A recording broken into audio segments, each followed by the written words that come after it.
pendengar Joel Podcast.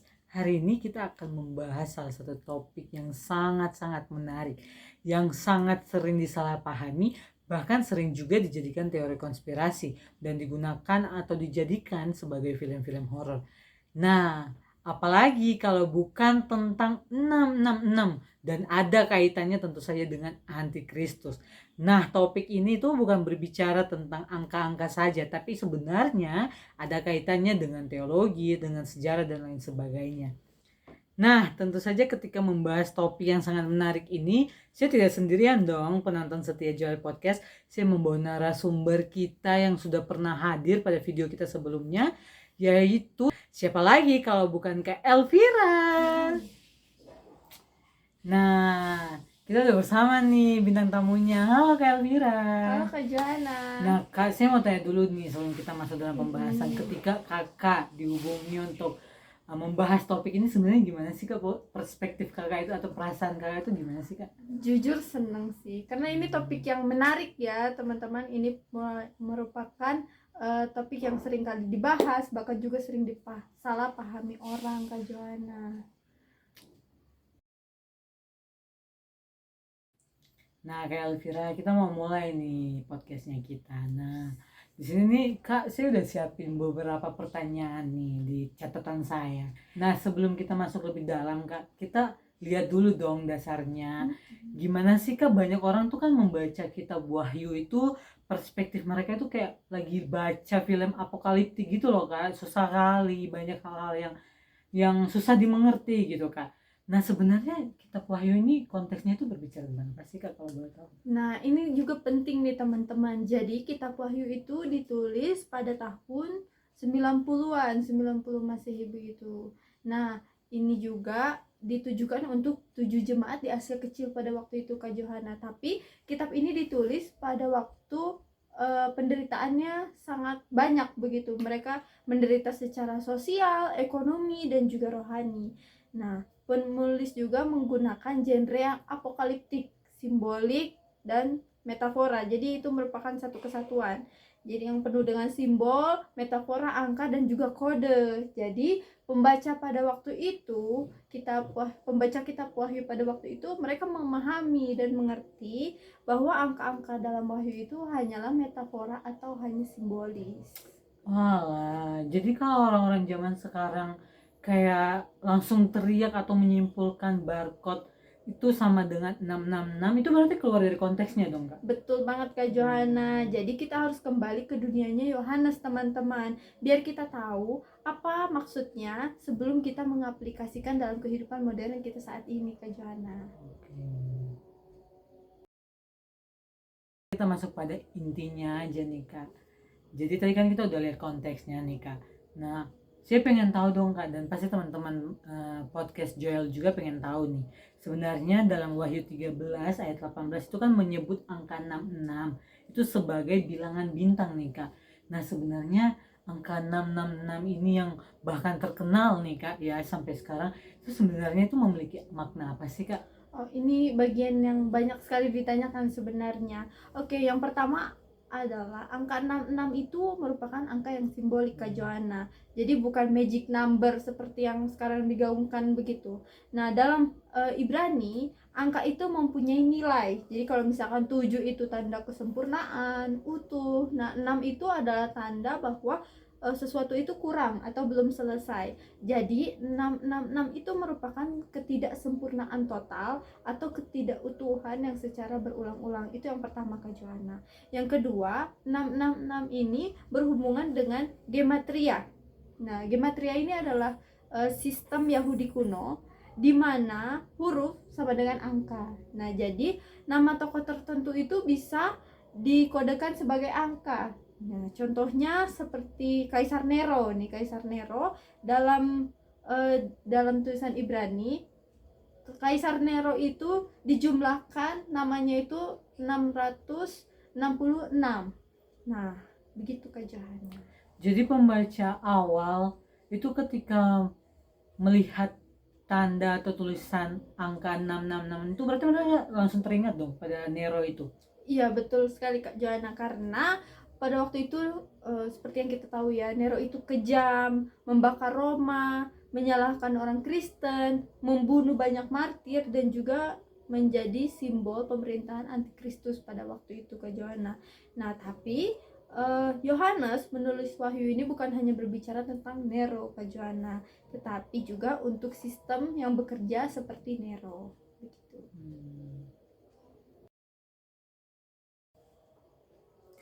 Nah, Kak Elvira, banyak orang tuh berpikir bahwa antikristus itu sosok atau figur atau seseorang gitu Kak. Tapi dari tadi kakak ini berbicara tentang sistem. Nah, boleh nggak kakak jelasin dulu lebih jauh gitu? Oke, begini. Jadi, di Alkitab itu antikristus punya dua dimensi. Dimensi yang pertama itu personal atau figur. Jadi, dimensi personal atau figur ini berbicara tentang manusia durhaka yang terdapat dalam 2 Tesalonika pasal 2, dan juga binatang dalam Wahyu 13, dan juga sosok pemimpin yang melawan Allah. Nah, jadi dalam eskatologi memang ada figur puncaknya. Dinubuatkan bahwa akan ada satu orang yang menjadi puncak antikristus. Nah, dimensi yang kedua adalah dimensi sistemik atau ideologi. Nah, Yohanes menekankan bahwa antikristus itu sudah ada sejak zaman dahulu Kak Joanna. Nah, begitu juga banyak jumlahnya. Mereka bekerja lewat ajaran sesat, bahkan juga mereka bekerja lewat sistem dunia. Nah, jadi 666 itu bukan hanya sekedar personal, tetapi menunjukkan sistem yang memerintah seperti Tuhan, menuntut penyembahan, menekan iman, dan juga penolakan terhadap Kristus. Begitu Kak Joanna. Berarti Kak, jadi 666 ini bukan hanya berbicara soal akhir zaman dong Kak, tapi berbicara juga tentang realitas kehidupan yang bisa kita lihat kapan saja. Ya, betul Kak Joanna. Jadi setiap masa itu ada 666-nya sendiri. Nah, seperti pemerintah, tokoh, ideologi, atau sistem yang menuntut kesetiaan kita mutlak selain kepada Allah.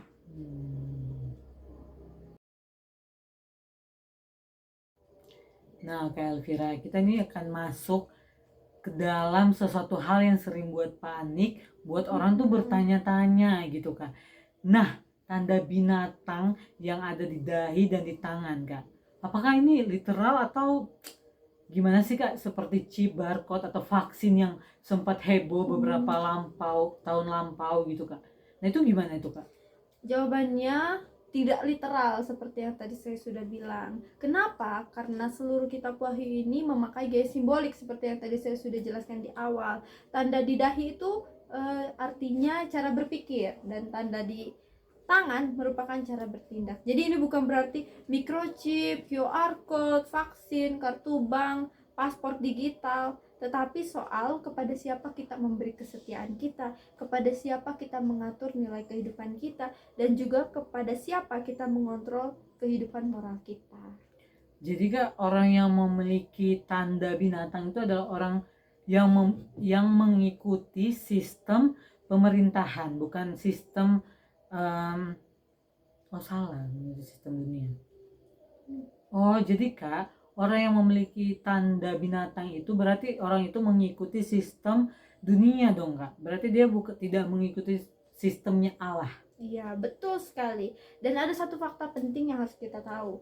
Sebelum ada tanda binatang, akan ada tanda milik Kristus terlebih dahulu. Jadi, dalam Wahyu 7 menyebutkan bahwa Allah memateraikan umatnya dari dahi, dan ini merupakan identitas rohani. Jadi, sebelum ada tanda dari binatang itu, nah, Kristus terlebih dahulu memberikan tanda kepada orang-orang percaya. Nah, ini tanda Kristus melambangkan lebih besar kuasanya daripada tanda binatang. Oke, berarti gitu teman-teman, sebelum ada tanda binatang itu dulu berarti tanda Kristus atau tanda orang percaya yang dimerdekakan atau dimenangkan itu berarti lebih dulu sebelum tanda binatang itu. Oh gitu, oke. Nah, Kak Elvira, sekarang kita membahas tentang teori konspirasi yang benar-benar menggemparkan nih. Nah, kakak pernah dengar nggak sih kalau istilah 666 itu ada di chip, ada di barcode, bahkan ada di vaksin. Iya. Nah, itu gimana nih komentar kakak tentang itu? Menurut saya orang-orang nggak perlu takut atau khawatir ya Kak Joanna, karena yang pertama tidak ada dasar alkitabiahnya. Jadi Wahyu sama sekali tidak berbicara tentang teknologi modern, jadi kita nggak perlu takut. Yang kedua, ketakutan itu sering muncul karena kita tidak memahami simbol Yahudi yang sesungguhnya, jadi kita udah keburu takut duluan Kak Joanna. Yang ketiga, gaya tulisan Wahyu itu adalah metafora, bukan prediksi soal teknologi Kak Johanna. Yang keempat, fokus utama kitab Wahyu itu adalah penyembahan, bukan teknologi. Jadi kalau ada tanda binatang, ada orang bilang tanda binatang itu chip, maka orang percaya pasti akan dipaksa tanpa memilih dan tanpa tahu. Dan itu bertentangan dengan ajaran Alkitab Kak Johanna. Tanda itu selalu berkaitan dengan pilihan moral, bukan operasi medis yang dilakukan. Begitu Kak. Nah, tuh teman-teman podcast Joel juga harus paham bahwa jangan cepat-cepat percaya teori-teori kayak gitu. Benar nggak sih kayak Elvira? Betul banget.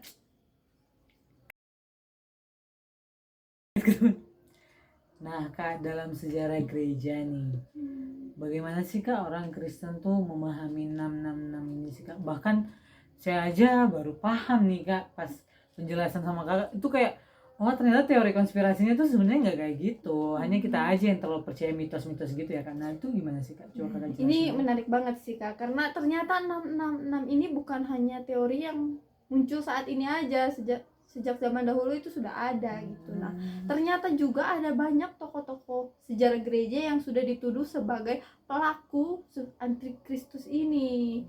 Nah, contohnya seperti Kaisar Nero yang sudah saya bahas tadi, yang kedua Domitian, yang ketiga paus tertentu, terus Napoleon, Hitler, dan juga bahkan sampai saat ini tuh ada presiden dan juga CEO teknologi tuh dituduh juga loh Kak sebagai sosok antikristus ini.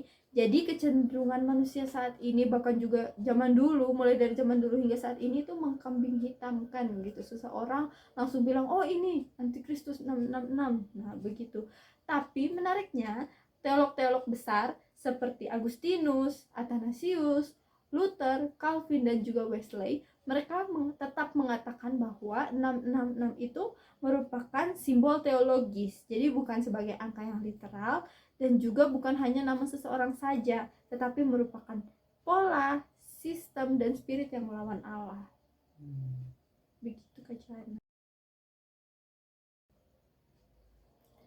Oke Kak, jadi kesimpulannya, bagaimana sih Kak harusnya kita meresponi fenomena antikristus 666 ini sebenarnya sih Kak? Oke, kalau menurut saya ada 4 respon yang harus dilakukan oleh orang percaya. Yang pertama adalah jangan panik, karena Alkitab tidak menulis Wahyu itu untuk menakut-nakuti kita sebagai orang percaya, tapi untuk menguatkan iman. Jadi nggak perlu panik.